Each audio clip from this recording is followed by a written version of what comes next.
सरस्वती नदी की कथा भारतीय संस्कृति और इतिहास में अत्यंत महत्वपूर्ण है। इसे ऋग्वेद और अन्य वैदिक ग्रंथों में एक पवित्र और शक्तिशाली नदी के रूप में वर्णित किया गया है। कहा जाता है कि नदी ज्ञान, विद्या और समृद्धि की देवी मां सरस्वती का प्रतीक है। पौराणिक कथाओं के अनुसार ये नदी ब्रह्मा जी द्वारा सृष्टि की रचना के समय उत्पन्न हुई थी। ऋग्वेद में इसे नदियों की देवी कहा गया है और इसके तट पर कई ऋषि मुनियों ने तपस्या और ज्ञान की साधना की।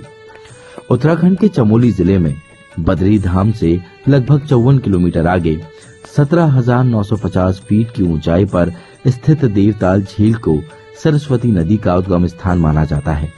यहाँ से अगर आप पूर्व की ओर देखें तो आपको दर्शन होंगे एक विशेष पर्वत के, जो अपनी आसन से आकृति के कारण जाना जाता है इंद्र की कुर्सी के नाम से। मान्यता है कि इंद्र की कुर्सी वही स्थल है जहाँ इंद्रदेव, जो कि देवताओं के राजा हैं, देवी देवताओं के साथ अपनी सभा के दौरान बैठते थे। इंद्र की कुर्सी के नीचे 4 मुख्य झीलें हैं, जिसमें सबसे पहले आती है परिताल, जो कि इंद्र कुर्सी के तलहटी में स्थित है। परिताल को परियों के नहाने का स्थल भी माना जाता है। इन झीलों में सबसे प्रसिद्ध और सबसे बड़ा है देवताल। देवताल के पानी में उपचार के गुण होने की मान्यता है और इसे बहुत पवित्र माना गया है। मान्यता है कि स्थानीय लोग यहाँ के पवित्र जल को पितृ पूजा के लिए इस्तेमाल करते हैं। ये झील चारों तरफ से बर्फीली पहाड़ियों से घिरी हुई है और सरस्वती नदी के उत्तरी धारा के प्रभाव पर ही है। कुछ आगे जाकर मानव ताल और राक्षस ताल झील है, जहाँ मानव और राक्षसों के नहाने का स्थल माना जाता है।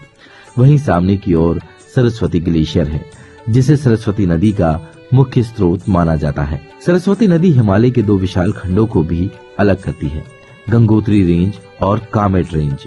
पूरी सड़क सरस्वती नदी के साथ साथ नीचे की ओर उतरती है और लगभग 49 किलोमीटर बाद सरस्वती नदी की घाटी माना गांव से ठीक पहले अचानक चट्टानों के बीच सीधे बड़ी खाई में गिर जाती है और कुछ दूर तक चट्टानों के बीच बिल्कुल नजर नहीं आती।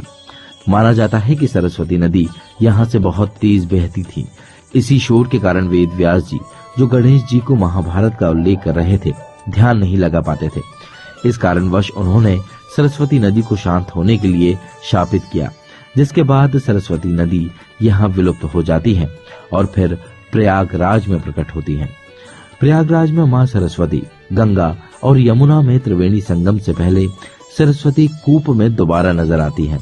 भक्तों का विश्वास है कि इस कूप में स्नान करने से आत्मिक शांति और पापों का नाश होता है।